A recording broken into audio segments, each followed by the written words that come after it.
Welcome back. A large group of House Republicans planning to challenge the certification of Joe Biden's election when Congress counts the Electoral College results next Wednesday.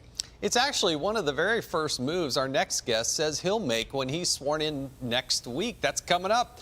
North Carolina GOP Congressman-elect Madison Cawthorn is joining us now. Madison, congratulations. Happy New Year. Come Sunday, you're going to be a member of Congress. I just can't believe it. I mean, it's an incredible opportunity. I am so thankful to the people of Western North Carolina that I get to go and serve. It's the honor of a lifetime. Yeah, you know, my husband, when he was sworn in the first time he walked in, he cried the first time he walked in the chamber. So I'll be thinking of you when you get sworn in, because I know that's quite a moment, especially for someone as young as you. Now, you put out a tweet with a video saying that you are going to support this certification, a review of the certification before January 6th. You know, there are senators like Never Trump Senator Ben Sasse from Nebraska who say this is very dangerous. What do you say to him? What's your response? Well, the main reason I made this video is because I think there's been so much noise about why we are objecting to the election. I wanted to make it very clear that it's because there were clear constitutional violations, and it's not unprecedented to do this. One of our founding fathers, the third president of our country, did this. Nancy Pelosi did this in 2004. The House Democrats did it again in 2016 with President Trump's election. This is not something new. It's not unprecedented, but Never Trump senators and really kind of members of the left and people in our own party who are saying that this is unprecedented and dangerous for the republic, I believe are just trying to hide. Yeah, Madison, that'll be the first thing you do. But, you know, you took the nation by storm at the RNC. A powerful speech. Everyone said, wow, a fresh new voice. What do you hope your service will be about? Well, you know what? I hope it redefines the Republican Party. That will be a new party that's a bolder party, one that isn't so reactionary, isn't the party of no, but is a thought leader on issues like the environment, what's going on with our economic crisis in our country, actually solving issues rather than just responding to what the Democrats do. I believe that our party should welcome everybody, regardless of religion or race. As long as you believe in freedom and free market capitalism, you're welcome here. Well, I got to tell you, Madison, I'm as excited as anybody about you personally going to Congress. You're going to be the youngest member of Congress. You and people like Lauren Boebert and some of these others, a fresh new voice. You are the hope of the future. And one of the things that I love that you say is that you're going to take on the establishment. And the establishment, to me, is not just on the Democratic side of the aisle, it's also on the Republican side of the aisle.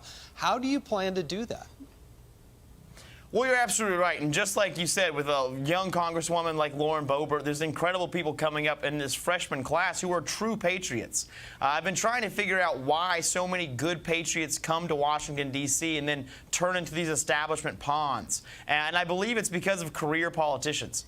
You know, I think it'll be a monumental task, but I believe the best way to fix this is, one, to get money mostly out of politics, but two, to get term limits on Congress. I believe that'll take a constitutional amendment, but getting these people who out of even in our own party who have been there for 10, 20 years, I think that'd be the best way to fix Washington, D.C. Madison, you're young. You grew up on social media. You understand the power of big tech probably much better than many of our older members. We talk a lot about the power of big tech, whether it's free speech, censorship, you know, election interference in November, even their relationship with China, which is very troubling. What do you think is the best way for Congress to deal with the power of big tech? Well, one, you have to look into it and see if there really truly is a monopoly going on with big tech, specifically with social media, Facebook and Twitter. But I believe we need to reform Section 230. I think that right now we have these places that are acting like they're a platform, but they're censoring speech and acting more as a publisher. And so I don't believe they can have the best of both worlds. We need to either protect the First Amendment or we need to treat them like a publisher and hold them liable for what happens. All right, Madison, finally, Speaker Pelosi is she's confident, actually, she's going to get the gavel again on Sunday. She was first elected the first woman Speaker of the House in 2003. How do you intend to challenge such a powerful, entrenched leader like her? You're no doubt she is probably one of the most powerful speakers we've ever had in our nation's history. I don't think she's going to be a really large fan of me, but I think the number one way we can fight against the Democratic machine right now, as we are in the minority, is to actually fight this culture battle. There is a policy battle that needs to be fought, but right now, as Nancy Pelosi will have the gavel in her hand, there's not much Republicans can do. So the number one thing I think we can do is reach out to sects of the American community that have been unreached by our ideologies and explain to them why they should believe in free market capitalism and freedom of religion and freedom of speech. I think that we have a great message. We've just had bad messengers in the past. Amen to that. Madison, you are absolutely right. I totally buy into what Margaret Thatcher said. She said, first you got to win the argument, then you can win the vote. You are one of those bright young voices, and I hope you go out on all the networks, everywhere you can be heard, especially into the lion's den of those liberal bastions, and go out there and make the case for the conservative cause. You have already stirred the pot, but you have this really unique opportunity. I'm so thrilled and excited for you and what you're doing, and God bless you. Godspeed. Thank you all. And Jason, I just got to say, a really big fan. You inspired me to run for Congress when I was very young, so thank you very much. I'm honored. Thank you. That's a ringing endorsement. Happy Congressman-elect. All right, Happy New Year. Congressman-elect Madison Cawthorn. It will be fun to watch your career, sir, and congratulations. Thank you all. Have a great morning. Happy New Year.